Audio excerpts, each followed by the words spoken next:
Namanya Tina. Usianya baru 18 tahun. Sehari-hari, gadis ini membantu ibunya, Bu Mirna, yang sakit-sakitan dan sudah lama tak bisa berjalan jauh. Sejak ayahnya meninggal karena kecelakaan di ladang sawit 5 tahun lalu, Tina menanggung banyak beban rumah tangga.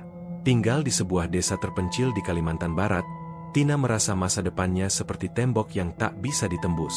Tapi suatu hari, ada angin segar datang. Pak Darmo, kepala desa yang selama ini dikenal ramah dan suka menolong, memanggil Tina ke rumahnya. Dengan senyum lebar, ia memperkenalkan Tina kepada seorang wanita asing bernama Yunsa. "Ini Ibu Yunsa, dari Kamboja," kata Pak Darmo sambil menuang teh ke gelas plastik. "Dia datang jauh-jauh ke sini buat cari gadis muda yang mau kerja. Gajinya besar." "Loh, Tin?" Tina menatap Yunsa dengan penuh rasa penasaran. Wanita itu berkulit terang, mengenakan setelan rapi, dan aroma parfumnya menyengat. Yunsa berbicara pelan, dalam bahasa Indonesia yang agak terpatah-patah. "Kamu gadis baik, Tina. Saya lihat kamu cocok kerja di salon di Phnom Penh. Nggak berat, potong rambut, cuci rambut. Gaji bisa 3 juta rupiah sebulan. Dikasih tempat tinggal, makan gratis, dan nanti bisa kirim uang ke mama kamu." Tina hampir tak percaya dengan yang ia dengar. Selama ini ia hanya kerja serabutan, mencabut rumput di ladang tetangga, cuci piring di warung, dan kadang menjual hasil kebun kecil di pasar. Uang 50.000 rupiah sehari pun sulit didapat. Namun, dalam benaknya masih tergiang nama Hesti, sahabatnya. 2 bulan lalu, Hesti juga berangkat dengan janji yang sama. Tapi sejak hari keberangkatannya, tak ada satupun kabar yang datang. Nomor WhatsApp-nya tidak aktif, dan keluarganya hanya diberi jawaban, "Hesti sudah sampai dan bekerja dengan baik," dari Pak Darmo. Tapi itu pun hanya lewat ucapan lisan.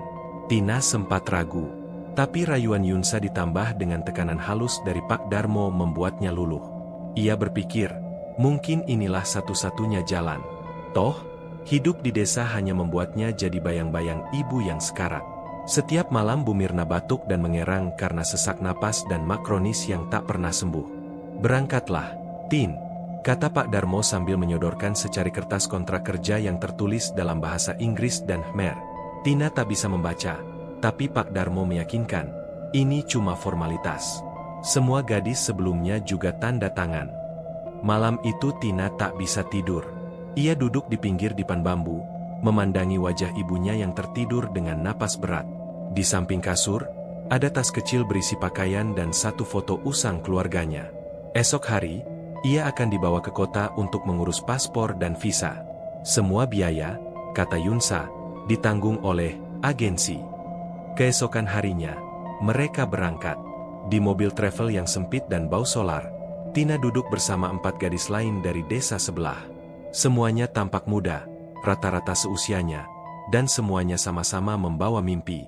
Salah satu dari mereka, namanya Mila, bahkan dengan semangat berkata, "Aku pengen bisa beli motor buat ayah kalau udah gajian nanti." Tina tersenyum tipis, tapi dalam hatinya masih bergulat. Ia mencoba menghubungi nomor lama Hesti lewat HP jadulnya. Tidak aktif. Ia kirim pesan, "Hesti, aku nyusul kamu. Kamu di mana sekarang?" Tapi tak ada centang 2. Hening. Sampai di kota, mereka dibawa ke sebuah rumah kontrakan tertutup. Di sana, seorang pria asing memfoto mereka satu persatu, mengumpulkan KTP, dan menyuntikkan vitamin, kata mereka. Tina mulai merasa aneh. Kenapa harus suntik segala? Tapi ia terlalu malu untuk bertanya. Apalagi semua gadis lain juga pasrah. "Besok kalian akan naik kapal ke luar negeri," kata pria itu. "Jangan banyak tanya. Kalian sudah dijamin aman." Malam harinya, Tina menangis diam-diam. Ia memeluk tas kecilnya dan mencium foto ayah ibunya. Ia tak tahu negeri yang akan ia tuju seperti apa. Tapi ada satu suara di kepalanya yang terus bertanya, kenapa Hesti tidak pernah pulang? Di desa, Bu Mirna duduk di depan rumah, memandangi jalanan tanah yang lengang. Ia tak mengerti isi surat kontrak yang ditinggalkan Tina. Tapi ia percaya anaknya akan sukses. "Jaga dirimu, Tina," gumamnya pelan. "Jangan seperti Hesti." Sementara itu, di pojok desa, Pak Darmo membuka amplop tebal berisi uang dolar. Ia tersenyum, lalu membakar satu dokumen kecil yang bertuliskan nama, Hesti Putri Yulianti. Tina duduk diam di bangku paling belakang, sempit dan panas. Bus tua berdebu itu mengangkut 6 gadis muda dari berbagai desa. Mereka dijemput sejak subuh oleh pria-pria tak banyak bicara, mengenakan topi dan masker, yang hanya menyebut diri mereka pengurus lapangan. Tanpa papan nama, tanpa penjelasan rinci, mereka hanya menyuruh, "Ikuti saja. Kalian akan selamat." Salah satu dari gadis itu, Mila, duduk di sebelah Tina. Wajahnya cerah seperti biasa, tapi kini matanya mulai gelisah. "Tina," bisiknya, "kita ini beneran kerja di salon, kan?" Tina ingin menjawab pasti, tapi setelah melihat suntikan kemarin, foto-foto wajah mereka yang difotokopi berkali-kali, dan satu koper besar yang dibawa pria berseragam tentara tanpa lencana, ia tak bisa menjawab. Ia hanya mengangguk kecil. Bus terus melaju menuju pelabuhan di Pontianak. Dalam perjalanan, para gadis tidak diberi kesempatan berbicara dengan siapapun. Setiap kali berhenti di pom bensin atau warung, para pengurus menjaga ketat. Bahkan ketika salah satu gadis bernama Nina muntah karena mual perjalanan, ia hanya diberi kain kotor dan satu teguk air mineral. Tina mencoba mengirim SMS ke nomor Hesti lagi. Kali ini muncul satu centang. Ia berdebar. Masih hidupkah Hesti? Atau ponselnya hanya aktif karena diisi ulang oleh orang lain? Saat mereka tiba di pelabuhan kecil yang sepi, malam mulai turun. Mereka langsung diarahkan ke kapal barang tua yang mengangkut beberapa kontainer dan tidak memiliki identitas yang jelas. Di atas kapal, mereka dikurung di dalam sebuah ruangan sempit di bawah geladak. "Ini hanya transit. Besok kalian dijemput dari Thailand oleh mobil menuju Kamboja," jelas seorang pria berlogat Melayu. "Tidur saja dulu. Makanan nanti dibagi." Malam itu, Tina tak bisa tidur. Dinding logam kapal memantulkan suara air yang menghantam, membuat suasana makin mencekam. Di pojok ruangan, Nina mulai demam. Mila memeluk lutut dan berdoa tanpa suara. Lalu, sebuah kejadian mengejutkan terjadi. Salah satu gadis, bernama Rika, tiba-tiba pingsan. Sebelumnya ia hanya minum teh botol yang diberikan salah satu pengurus. Tak lama setelah itu, tubuhnya lemas, matanya sayu, dan napasnya melambat. Semua panik, tapi para pengurus datang, menggotong Rika tanpa berkata sepatah kata, dan membawanya keluar ruangan. "Dia kenapa?" teriak Mila. "Dia terlalu capek. Kami akan rawat dia." "Jangan bikin keributan," kata pria itu. Setelah itu, Rika tidak pernah kembali. Tina mulai menyadari, ini bukan perjalanan biasa. Ia mencoba mengingat setiap detail. Nama kapal, wajah para pria yang menyamar jadi petugas, bahkan plat nomor truk yang mengantar mereka tadi. Tapi semuanya buram, tanpa identitas. Keesokan paginya, mereka tiba di pelabuhan selatan Thailand. Mereka tidak lewat imigrasi. Sebaliknya, langsung dipindahkan ke dalam van tertutup, tanpa kaca, dan diminta menundukkan kepala. "Kita ini dibawa kemana?" tanya Nina dengan suara gemetar. Tak ada yang menjawab.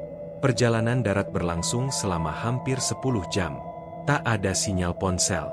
Mobil hanya berhenti sekali untuk memberi mereka roti dan air botol. Setiap pintu mobil dibuka dan ditutup. Selalu ada pria berbeda yang berjaga, bersenjata, dan berbicara dalam bahasa asing, entah Khmer atau Thai. Malam kedua, mereka akhirnya tiba di tempat yang disebut rumah transit.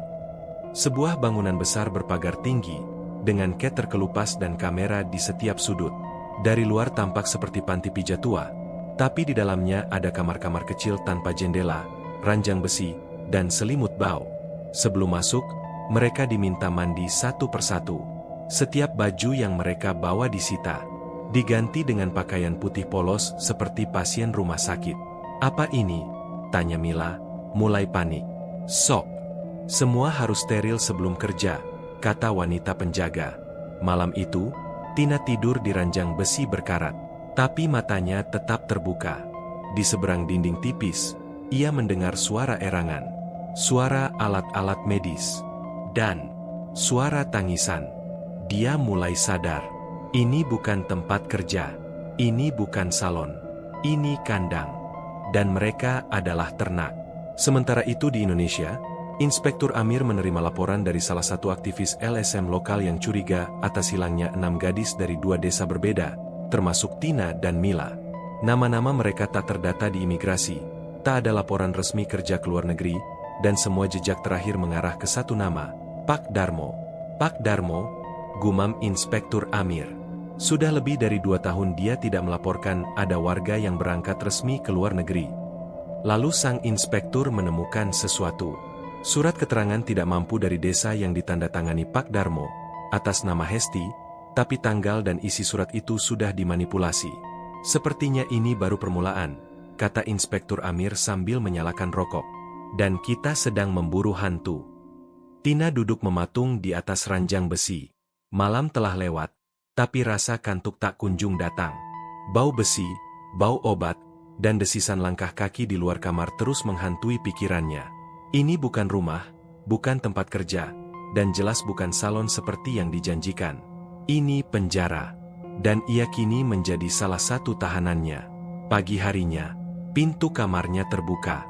Seorang wanita bertubuh kurus dengan wajah datar masuk membawa nampan berisi bubur dan sebotol air. Di belakangnya, 2 pria asing berjaga, diam dan bertato. Bangun, makan. Hari ini pemeriksaan medis, kata wanita itu tanpa menyebut namanya. Mata Tina langsung membesar. Pemeriksaan medis? Tak ada penjelasan lebih lanjut. Mereka digiring satu persatu ke ruangan yang menyerupai ruang praktik dokter. Di dalam, ada alat-alat medis, meja panjang, lampu sorot, dan seorang dokter berwajah Asia Tenggara memakai masker. Saat gilirannya tiba, Tina diminta melepas baju. Dengan gugup dan malu, ia melakukannya. Dokter itu menyentuh perut, dada, dan memeriksa bagian pinggangnya. Ginjal kiri bagus. Tekanan darah stabil. Gumamnya dalam bahasa asing yang tak dimengerti Tina. Setelah itu, ia diminta berbaring dan difoto dari berbagai sudut. Bahkan bagian belakang telinga dan bawah lututnya pun dipotret. Ia merasa seperti daging segar yang sedang dinilai kualitasnya. Di ruang tunggu, Tina kembali bertemu Mila dan Nina. Wajah mereka pucat. Tak ada yang bicara. Tapi dari mata mereka, semuanya tahu, ini bukan tes untuk kerja salon. Di ruangan sebelah, salah satu gadis, Yuli, menjerit-jerit. Tapi jeritannya segera hilang setelah seorang pria masuk dan membekap mulutnya. Sore hari, seorang wanita asing yang berbeda datang. Mengenalkan dirinya sebagai Dr. Lee, dari agen medis di Phnom Penh. Ia tak menjelaskan banyak, hanya memberikan selebaran bertuliskan, aturan klinik transit. Jaga tubuh kalian tetap sehat. Jangan berkelahi. Jangan tanya macam-macam.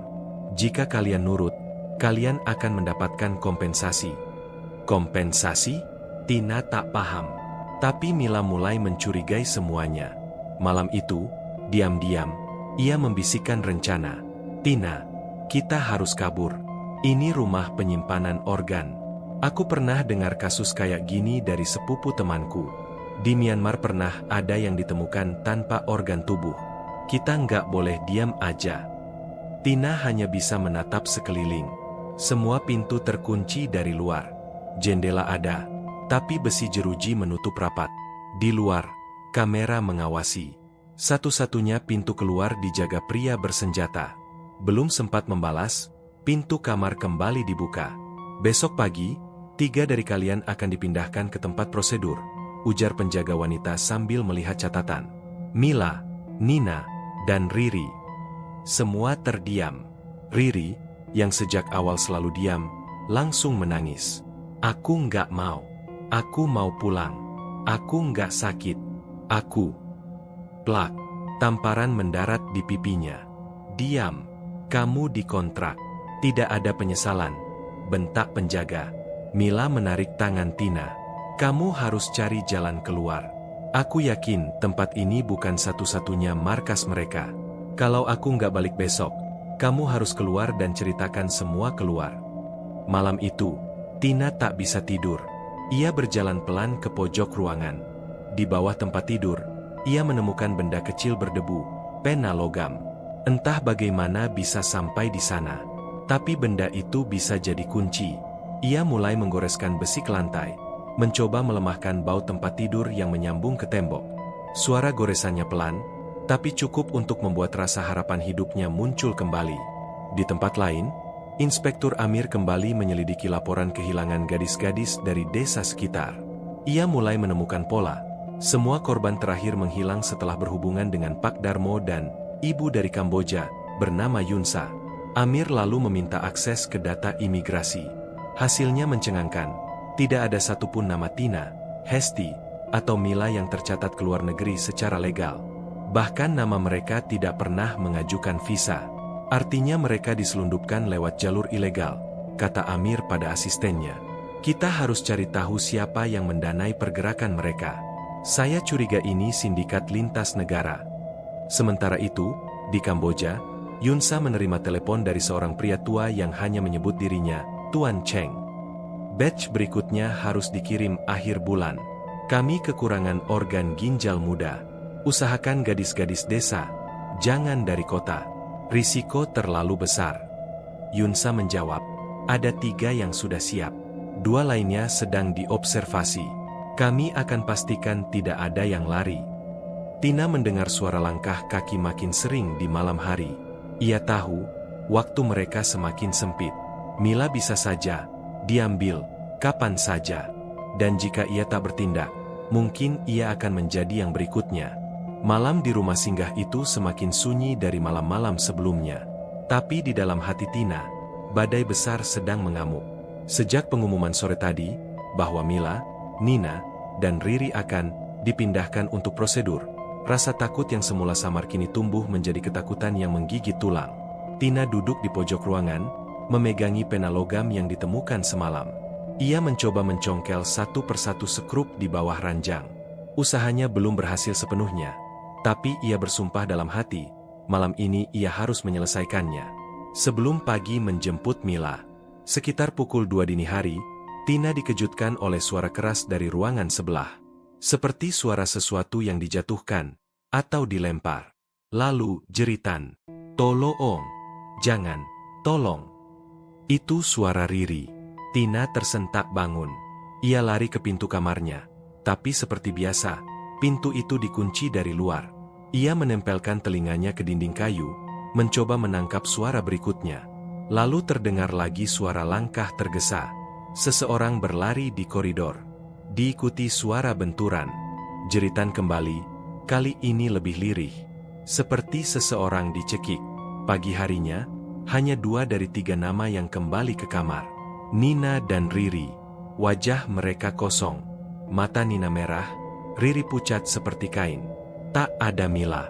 Mana Mila? Tanya Tina dengan suara tertahan. Nina menatapnya. Mulutnya bergetar. Tapi tak ada suara yang keluar. Lalu ia hanya menggeleng perlahan, dan mulai menangis. Sementara itu di Indonesia, Inspektur Amir mendatangi rumah Bu Mirna, ibu dari Tina. Rumah tua beratap seng itu berada di pinggir desa, dengan tanah pekarangan kecil dan beberapa tanaman singkong tumbuh liar di halaman depan. Bu Mirna menyambut dengan wajah bingung. Ia kini makin kurus. Matanya yang buta membuatnya hanya mengenali arah suara. Tapi ia masih mengenali nada formal petugas. "Bapak dari mana ya?" "Saya dari kepolisian, Bu. Saya ingin tanya soal anak ibu, Tina." Bu Mirna tersenyum lemah. "Tina? Dia lagi kerja di salon luar negeri, Pak. Katanya Kamboja. Dia pamit sama kepala desa, Pak Darmo yang bantu semua suratnya." Amir langsung mencatat. "Ibu tahu dia sekarang di mana?" "Ya, di Phnom Penh itu. Tapi, saya belum dengar kabar lagi sudah 2 minggu. Biasanya dia SMS." Amir mencoba menenangkan Bu Mirna. Tapi dalam hatinya, ia tahu ada yang tidak beres. Ia lalu menghubungi kolega di Kedutaan Besar RI di Phnom Penh dan meminta bantuan. Ia juga menyebut nama-nama, Yunsa, Pak Darmo, dan gadis-gadis yang hilang. Di meja kerjanya, Amir menaruh foto-foto. Semua potret gadis desa yang hilang. Di tengah-tengahnya, wajah Tina dan Hesti, bersisian.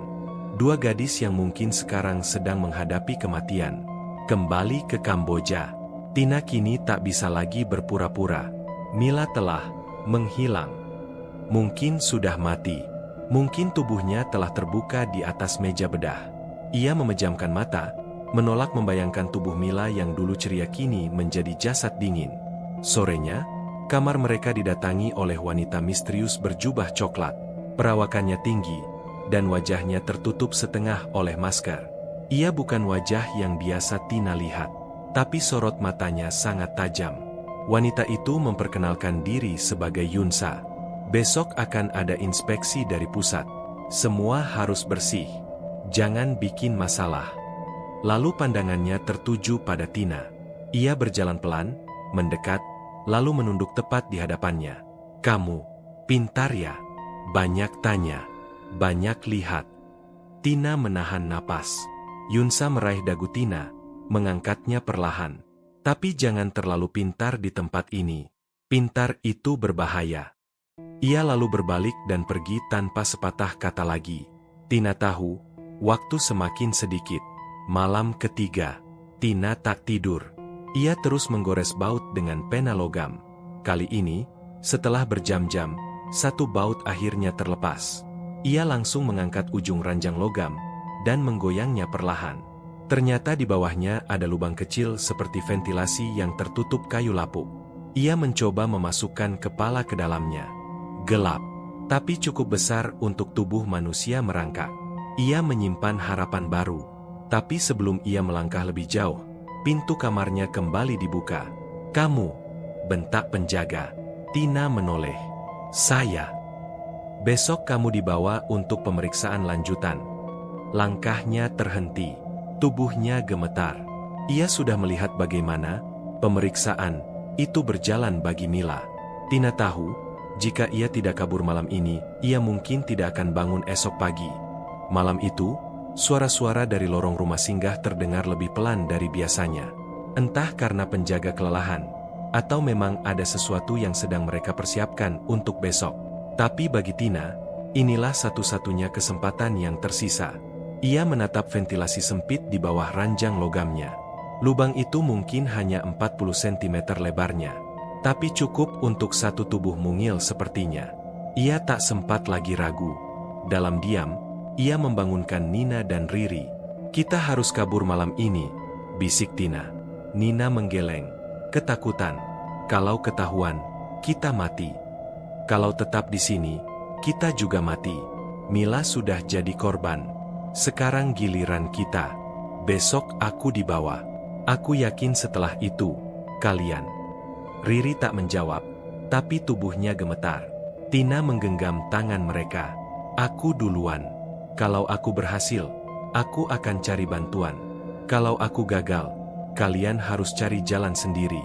Jangan pasrah. Ia lalu merangkak masuk ke ventilasi itu. Tubuhnya berdesakan dengan debu, sarang laba-laba, dan hawa lembab yang menusuk paru. Lorong sempit itu ternyata menyambung ke jaringan pipa lama di bawah rumah. Kadang ia harus menahan napas, merayap sambil meraba dinding tanah yang licin. Setelah sekitar 15 menit merayap, Tina sampai di ruang kecil yang terlihat seperti ruang gudang bawah tanah. Ada lampu redup di sudut, dan tumpukan kardus yang berisi kantong infus, selang, dan kotak pendingin medis. Tina membeku. Ini bukan gudang biasa. Ini adalah ruang penyimpanan organ. Ia berjalan perlahan. Di salah satu meja, ia melihat kotak berlabel Kidney A dengan tanggal dan waktu yang dicoret. Kotak itu masih basah oleh embun pendingin. Di dinding, ada papan tulis berisi nama-nama dan status. Mila, selesai. Nina, prosedur dijadwalkan. Tina, tes lanjutan. Riri, observasi. Tangannya bergetar. Kini ia yakin 100%. Ini bukan rumah transit biasa. Ini adalah rumah jagal manusia.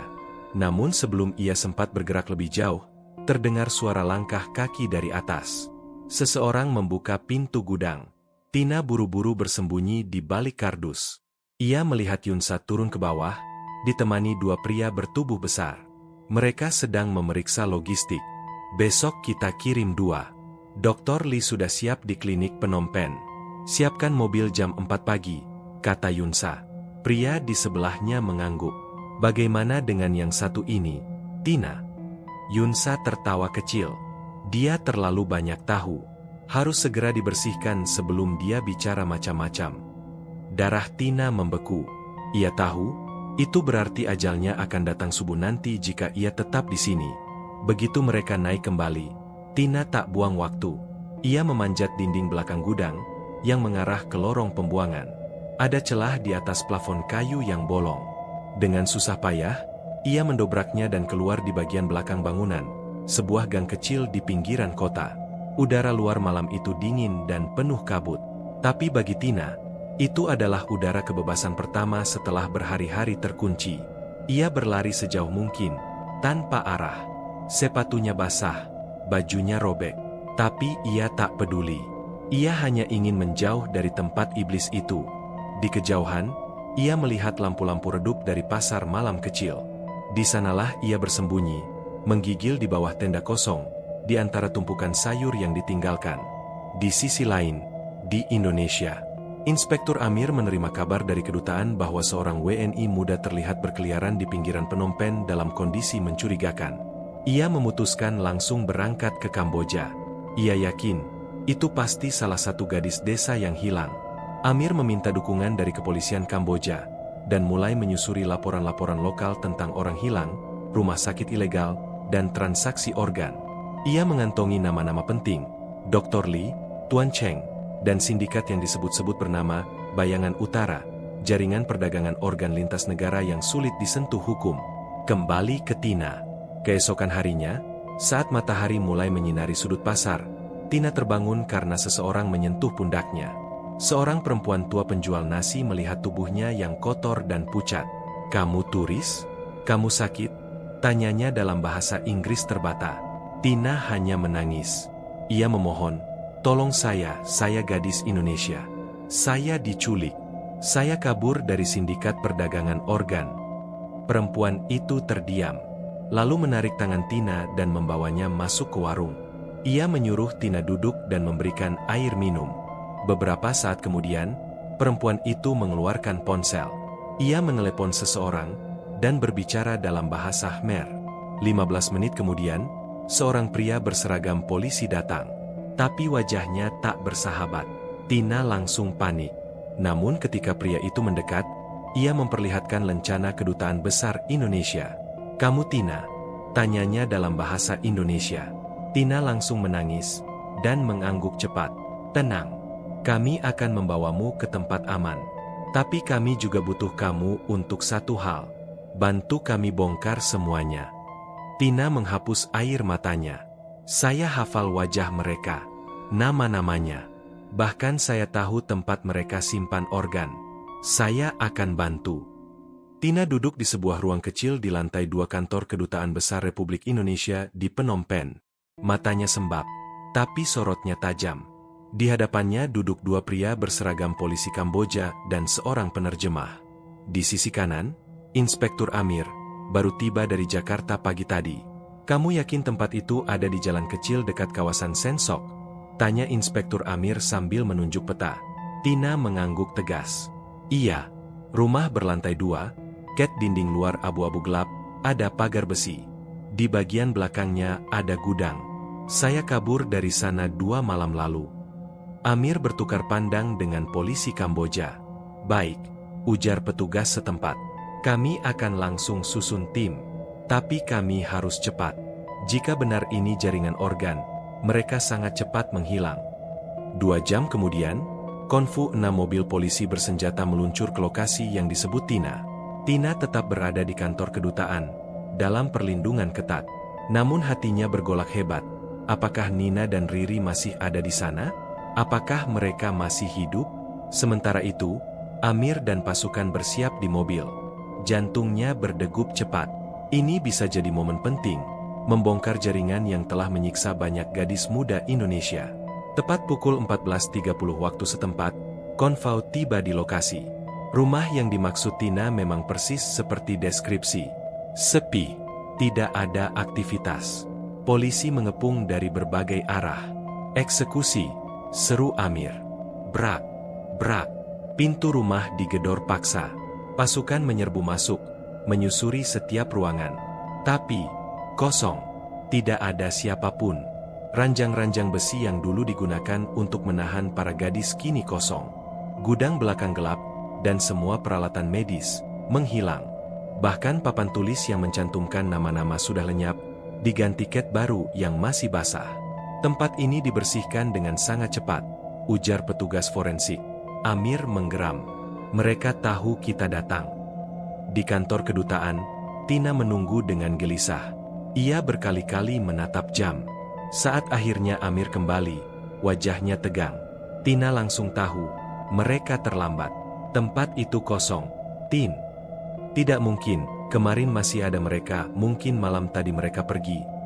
Amir mengangguk. Kami percaya padamu. Tapi kita melawan kelompok besar. Bukan cuma sindikat lokal. Mereka punya jaringan internasional, peringatan cepat, dan orang dalam. Tina mengingat satu nama. Pak Darmo, kepala desa di kampungku. Dia yang urus semua dokumen kami. Dia pasti terlibat. Amir mencatat cepat. Kami akan selidiki itu. Tapi kita harus hati-hati. Kalau benar ada kolaborasi dari dalam negeri, ini lebih besar dari yang kami duga. Malam harinya, sementara semua sibuk menyusun strategi selanjutnya, di tempat lain, di sebuah bangunan tua di pinggiran kampung Speu, sosok Yunsa duduk di ruang kecil yang remang. Di hadapannya, dua orang gadis yang masih remaja duduk gemetar, Nina dan Riri. Mereka hampir menangkap kita, gumam Yunsa sambil memutar ponsel. Di layar, foto-foto Tina sedang duduk di kantor kedutaan terpampang. Diambil dari kamera pengintai jarak jauh. Kau harusnya lebih cepat bersihkan jejak, ucap pria bertato yang duduk di pojok. Gadis itu terlalu pintar. Yunsa menatapnya tajam. Dia tidak akan lama bebas. Aku sudah sebar pengintai. Kita masih punya koneksi.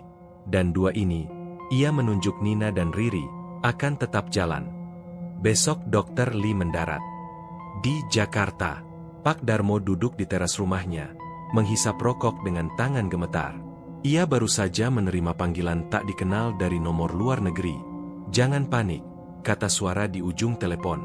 Kami tahu anak itu bicara. Tapi kita akan urus. Jaga mulutmu. Dan jangan ada yang tahu soal jalur pengiriman di pelabuhan kecil itu. Pak Darmo menyeka keringat. Kalau polisi tanya, bilang saja kamu hanya bantu warga cari kerja. Klik. Telepon ditutup. Tapi jantung Pak Darmo masih berdegup keras. Ia tahu waktunya tidak lama. Dan jika Amir benar-benar menyelidiki jalur pelabuhan kecil itu, semua akan terbongkar. Kembali ke Phnom Penh. Tina memandangi malam dari balik jendela kamar kedutaan. Kini ia tahu, pelarian belum usai. Sindikat itu masih hidup. Nina dan Riri masih di tangan mereka. Dan satu nama kini melekat di benaknya. Yunsa. Dia wanita itu. Bisiknya. Dia otaknya. Dia harus dihentikan. Amir masuk ke ruangan. Kita akan lindungi kamu, Tina. Tapi kami juga ingin kamu ikut bantu kami ke lokasi-lokasi lain. Kami yakin kamu tahu lebih banyak dari yang kamu kira. Tina mengangguk. Kalau itu bisa menyelamatkan teman-temanku, saya siap. Tapi kita harus cepat, sebelum mereka dikirim ke rumah sakit lagi. Setelah kegagalan penggerbekan di Phnom Penh, Inspektur Amir semakin yakin bahwa kasus ini jauh lebih rumit dan berbahaya dari yang ia bayangkan. Sindikat ini bukan hanya jaringan gelap di Kamboja, tapi sudah merambah hingga ke desa-desa di Indonesia. Pak Darmo, kepala desa yang menjadi tersangka. Di kampung halaman Tina, suasana berubah drastis. Warga yang dulu mengagumi Pak Darmo mulai berbisik-bisik curiga. Tidak sedikit yang melihat kepala desa itu sering menerima tamu asing dengan wajah-wajah misterius. Suatu sore, Amir bersama tim dari Kepolisian Indonesia datang ke desa. Mereka membawa surat perintah penyelidikan terhadap Pak Darmo. Pak Darmo duduk di ruang tamu rumahnya. Wajahnya pucat, tangan gemetar memegang secangkir kopi yang sudah dingin. Ketika Amir mengajukan pertanyaan, Pak Darmo mencoba menyangkal semua tuduhan. Saya hanya membantu warga mencari kerja, Pak. Tidak ada niat jahat sedikit pun. Namun bukti-bukti yang didapat dari hasil penyelidikan di Phnom Penh semakin menekan Pak Darmo. Dokumen palsu, tanda tangan yang dipalsukan, dan uang yang tidak jelas asal-usulnya ditemukan di rumahnya. Kesaksian Bu Mirna, Ibu Tina. Di tengah-tengah penyelidikan, Bu Mirna, Ibu Tina yang sakit-sakitan, dipanggil untuk memberikan kesaksian.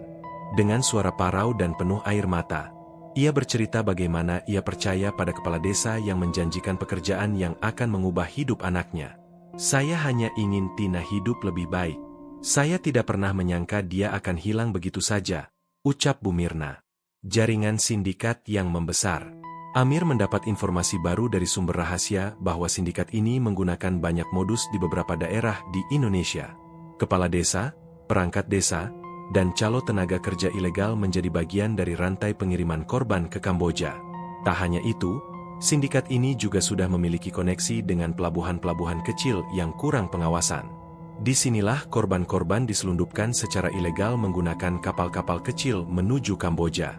Pengejaran Pak Darmo. Pak Darmo yang merasa terpojok mencoba melarikan diri. Ia meninggalkan rumahnya dengan tergesa-gesa saat petugas datang untuk menangkapnya. Namun tim dari Inspektur Amir sudah lebih dulu mengatur pengamanan di jalan-jalan keluar desa. Pak Darmo, berhenti!